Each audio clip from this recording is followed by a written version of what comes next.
These are the laws you are to set before them. If you buy a Hebrew servant, he is to serve you for 6 years. But in the 7th year, he shall go free, without paying anything. If he comes alone, he is to go free alone, but if he has a wife when he comes, she is to go with him. If his master gives him a wife and she bears him sons or daughters, the woman and her children shall belong to her master, and only the man shall go free. But if the servant declares, I love my master and my wife and children and do not want to go free, then his master must take him before the judges. He shall take him to the door or the doorpost and pierce his ear with an awl. Then he will be his servant for life. If a man sells his daughter as a servant, she is not to go free as male servants do. If she does not please the master who has selected her for himself, he must let her be redeemed. He has no right to sell her to foreigners, because he has broken faith with her. If he selects her for his son, he must grant her the rights of a daughter. If he marries another woman, he must not deprive the first one of her food, clothing, and marital rights. If he does not provide her with these 3 things, she is to go free, without any payment of money. Anyone who strikes a person with a fatal blow is to be put to death. However, if it is not done intentionally, but God lets it happen, they are to flee to a place I will designate. But if anyone schemes and kills someone deliberately, that person is to be taken from my altar and put to death. Anyone who attacks their father or mother is to be put to death. Anyone who kidnaps someone is to be put to death, whether the victim has been sold or is still in the kidnapper's possession. Anyone who curses their father or mother is to be put to death. If people quarrel and one person hits another with a stone or with their fist and the victim does not die but is confined to bed, the one who struck the blow will not be held liable if the other can get up and walk around outside with a staff. However, the guilty party must pay the injured person for any loss of time and see that the victim is completely healed. Anyone who beats their male or female slave with a rod must be punished if the slave dies as a direct result, but they are not to be punished if the slave recovers after a day or 2, since the slave is their property. If people are fighting and hit a pregnant woman and she gives birth prematurely but there is no serious injury, the offender must be fined whatever the woman's husband demands and the court allows. But if there is serious injury, you are to take life for life, eye for eye, tooth for tooth, hand for hand, foot for foot, burn for burn, wound for wound, bruise for bruise. An owner who hits a male or female slave in the eye and destroys it must let the slave go free to compensate for the eye, and an owner who knocks out the tooth of a male or female slave must let the slave go free to compensate for the tooth. If a bull gores a man or woman to death, the bull is to be stoned to death, and its meat must not be eaten. But the owner of the bull will not be held responsible. If, however, the bull has had the habit of goring and the owner has been warned but has not kept it penned up and it kills a man or woman, the bull is to be stoned and its owner also is to be put to death. However, if payment is demanded, the owner may redeem his life by the payment of whatever is demanded. This law also applies if the bull gores a son or daughter. If the bull gores a male or female slave, the owner must pay 30 shekels of silver to the master of the slave, and the bull is to be stoned to death. If anyone uncovers a pit or digs one and fails to cover it and an ox or a donkey falls into it, the one who opened the pit must pay the owner for the loss and take the dead animal in exchange. If anyone's bull injures someone else's bull and it dies, the 2 parties are to sell the live one and divide both the money and the dead animal equally. However, if it was known that the bull had the habit of goring, yet the owner did not keep it penned up, the owner must pay, animal for animal, and take the dead animal in exchange. Whoever steals an ox or a sheep and slaughters it or sells it must pay back 5 head of cattle for the ox and 4 sheep for the sheep. If a thief is caught breaking in at night and is struck a fatal blow, the defender is not guilty of bloodshed, but if it happens after sunrise, the defender is guilty of bloodshed. Anyone who steals must certainly make restitution, but if they have nothing, they must be sold to pay for their theft. If the stolen animal is found alive in their possession, whether ox or donkey or sheep, they must pay back double. If anyone grazes their livestock in a field or vineyard and lets them stray and they graze in someone else's field, the offender must make restitution from the best of their own field or vineyard. If a fire breaks out and spreads into thorn bushes so that it burns shocks of grain or standing grain or the whole field, the one who started the fire must make restitution. If anyone gives a neighbor silver or goods for safekeeping and they are stolen from the neighbor's house, the thief, if caught, must pay back double. But if the thief is not found, the owner of the house must appear before the judges, and they must determine whether the owner of the house has laid hands on the other person's property. In all cases of illegal possession of an ox, a donkey, a sheep, a garment, or any other lost property about which somebody says, "This is mine," both parties are to bring their cases before the judges. The one whom the judges declare guilty must pay back double to the other. If anyone gives a donkey, an ox, a sheep or any other animal to their neighbor for safekeeping and it dies or is injured or is taken away while no one is looking, the issue between them will be settled by the taking of an oath before the Lord that the neighbor did not lay hands on the other person's property. The owner is to accept this, and no restitution is required. But if the animal was stolen from the neighbor, restitution must be made to the owner. If it was torn to pieces by a wild animal, the neighbor shall bring in the remains as evidence and shall not be required to pay for the torn animal.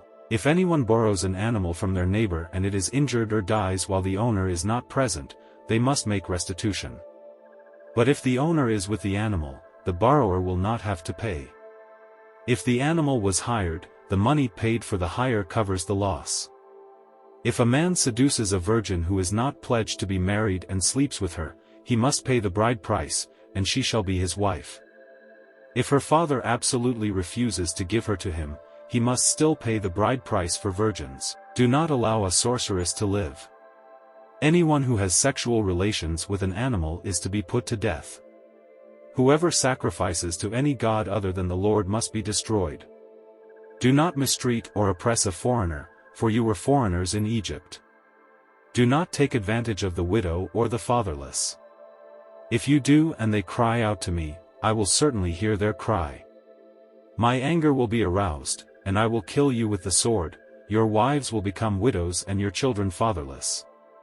If you lend money to one of my people among you who is needy, do not treat it like a business deal, charge no interest. If you take your neighbor's cloak as a pledge, return it by sunset, because that cloak is the only covering your neighbor has. What else can they sleep in?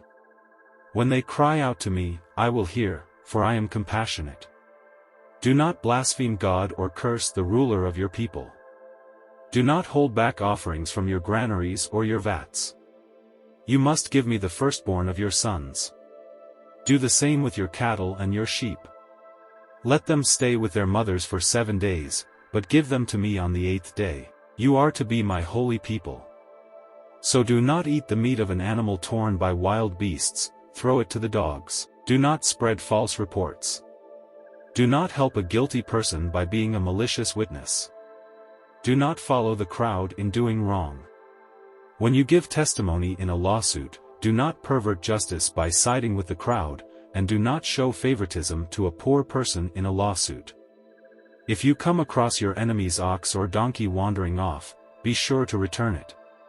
If you see the donkey of someone who hates you fallen down under its load, do not leave it there, be sure you help them with it. Do not deny justice to your poor people in their lawsuits. Have nothing to do with a false charge and do not put an innocent or honest person to death, for I will not acquit the guilty. Do not accept a bribe, for a bribe blinds those who see and twists the words of the innocent. Do not oppress a foreigner, you yourselves know how it feels to be foreigners, because you were foreigners in Egypt. For 6 years you are to sow your fields and harvest the crops, but during the 7th year let the land lie unplowed and unused. Then the poor among your people may get food from it, and the wild animals may eat what is left. Do the same with your vineyard and your olive grove. 6 days do your work, but on the 7th day do not work, so that your ox and your donkey may rest, and so that the slave born in your household and the foreigner living among you may be refreshed. Be careful to do everything I have said to you. Do not invoke the names of other gods, do not let them be heard on your lips. 3 times a year you are to celebrate a festival to me. Celebrate the festival of unleavened bread, for 7 days eat bread made without yeast, as I commanded you. Do this at the appointed time in the month of Aviv, for in that month you came out of Egypt. No one is to appear before me empty-handed. Celebrate the festival of harvest with the firstfruits of the crops you sow in your field. Celebrate the festival of ingathering at the end of the year, when you gather in your crops from the field. 3 times a year all the men are to appear before the sovereign Lord. Do not offer the blood of a sacrifice to me along with anything containing yeast. The fat of my festival offerings must not be kept until morning. Bring the best of the firstfruits of your soil to the house of the Lord your God. Do not cook a young goat in its mother's milk. See, I am sending an angel ahead of you to guard you along the way and to bring you to the place I have prepared. Pay attention to him and listen to what he says. Do not rebel against him, he will not forgive your rebellion, since my name is in him. If you listen carefully to what he says and do all that I say, I will be an enemy to your enemies and will oppose those who oppose you. My angel will go ahead of you and bring you into the land of the Amorites, Hittites, Perizzites, Canaanites, Hivites and Jebusites, and I will wipe them out. Do not bow down before their gods or worship them or follow their practices. You must demolish them and break their sacred stones to pieces. Worship the Lord your God, and his blessing will be on your food and water. I will take away sickness from among you, and none will miscarry or be barren in your land. I will give you a full lifespan. I will send my terror ahead of you and throw into confusion every nation you encounter. I will make all your enemies turn their backs and run. I will send the hornet ahead of you to drive the Hivites, Canaanites and Hittites out of your way. But I will not drive them out in a single year, because the land would become desolate and the wild animals too numerous for you. Little by little I will drive them out before you, until you have increased enough to take possession of the land. I will establish your borders from the Red Sea to the Mediterranean Sea, and from the desert to the Euphrates River. I will give into your hands the people who live in the land, and you will drive them out before you. Do not make a covenant with them or with their gods.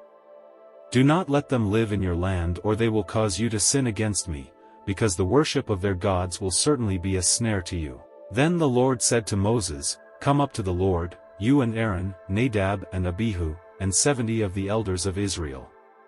You are to worship at a distance, but Moses alone is to approach the Lord, the others must not come near. And the people may not come up with him. When Moses went and told the people all the Lord's words and laws, they responded with one voice, Everything the Lord has said we will do. Moses then wrote down everything the Lord had said. He got up early the next morning and built an altar at the foot of the mountain and set up 12 stone pillars representing the 12 tribes of Israel. Then he sent young Israelite men, and they offered burnt offerings and sacrificed young bulls as fellowship offerings to the Lord. Moses took half of the blood and put it in bowls, and the other half he splashed against the altar. Then he took the book of the covenant and read it to the people. They responded, We will do everything the Lord has said, we will obey. Moses then took the blood, sprinkled it on the people and said, This is the blood of the covenant that the Lord has made with you in accordance with all these words. Moses and Aaron, Nadab and Abihu, and the 70 elders of Israel went up and saw the God of Israel. Under his feet was something like a pavement made of lapis lazuli, as bright blue as the sky. But God did not raise his hand against these leaders of the Israelites. They saw God, and they ate and drank. The Lord said to Moses, Come up to me on the mountain and stay here, and I will give you the tablets of stone with the law and commandments I have written for their instruction. Then Moses set out with Joshua his aide, and Moses went up on the mountain of God. He said to the elders, Wait here for us until we come back to you. Aaron and Hur are with you, and anyone involved in a dispute can go to them. When Moses went up on the mountain, the cloud covered it, and the glory of the Lord settled on Mount Sinai. For 6 days the cloud covered the mountain, and on the 7th day the Lord called to Moses from within the cloud. To the Israelites the glory of the Lord looked like a consuming fire on top of the mountain. Then Moses entered the cloud as he went on up the mountain. And he stayed on the mountain 40 days and 40 nights. The Lord said to Moses, "Tell the Israelites to bring me an offering. You are to receive the offering for me from everyone whose heart prompts them to give. These are the offerings you are to receive from them: gold, silver and bronze, blue, purple and scarlet yarn and fine linen, goat hair, ram skins dyed red and another type of durable leather, acacia wood, olive oil for the light, spices for the anointing oil and for the fragrant incense, and onyx stones and other gems to be mounted on the ephod and breastpiece. Then have them make a sanctuary for me, and I will dwell among them. Make this tabernacle and all its furnishings exactly like the pattern I will show you. Have them make an ark of acacia wood, 2.5 cubits long, 1.5 cubits wide, and 1.5 cubits high. Overlay it with pure gold, both inside and out, and make a gold molding around it. Cast 4 gold rings for it and fasten them to its 4 feet, with 2 rings on one side and 2 rings on the other. Then make poles of acacia wood and overlay them with gold. Insert the poles into the rings on the sides of the ark to carry it. The poles are to remain in the rings of this ark, they are not to be removed. Then put in the ark the tablets of the covenant law, which I will give you.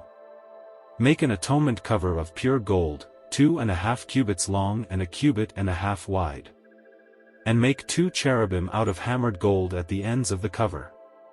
Make 1 cherub on one end and the second cherub on the other. Make the cherubim of one piece with the cover, at the 2 ends. The cherubim are to have their wings spread upward, overshadowing the cover with them. The cherubim are to face each other, looking toward the cover. Place the cover on top of the ark and put in the ark the tablets of the covenant law that I will give you. There, above the cover between the 2 cherubim that are over the ark of the covenant law, I will meet with you and give you all my commands for the Israelites. Make a table of acacia wood, 2 cubits long, 1 cubit wide and 1.5 cubits high. Overlay it with pure gold and make a gold molding around it. Also make around it a rim a handbreadth wide and put a gold molding on the rim. Make 4 gold rings for the table and fasten them to the 4 corners, where the 4 legs are. The rings are to be close to the rim to hold the poles used in carrying the table. Make the poles of acacia wood, overlay them with gold and carry the table with them. And make its plates and dishes of pure gold, as well as its pitchers and bowls for the pouring out of offerings. Put the bread of the presence on this table to be before me at all times. Make a lampstand of pure gold. Hammer out its base and shaft, and make its flower-like cups, buds and blossoms of one piece with them. 6 branches are to extend from the sides of the lampstand, 3 on one side and 3 on the other. 3 cups shaped like almond flowers with buds and blossoms are to be on one branch, 3 on the next branch, and the same for all 6 branches extending from the lampstand. And on the lampstand there are to be 4 cups shaped like almond flowers with buds and blossoms. 1 bud shall be under the first pair of branches extending from the lampstand, a second bud under the second pair, and a third bud under the third pair, 6 branches in all. The buds and branches shall all be of one piece with the lampstand, hammered out of pure gold. Then make it 7 lamps and set them up on it so that they light the space in front of it. Its wick trimmers and trays are to be of pure gold. A talent of pure gold is to be used for the lampstand and all these accessories. See that you make them according to the pattern shown you on the mountain.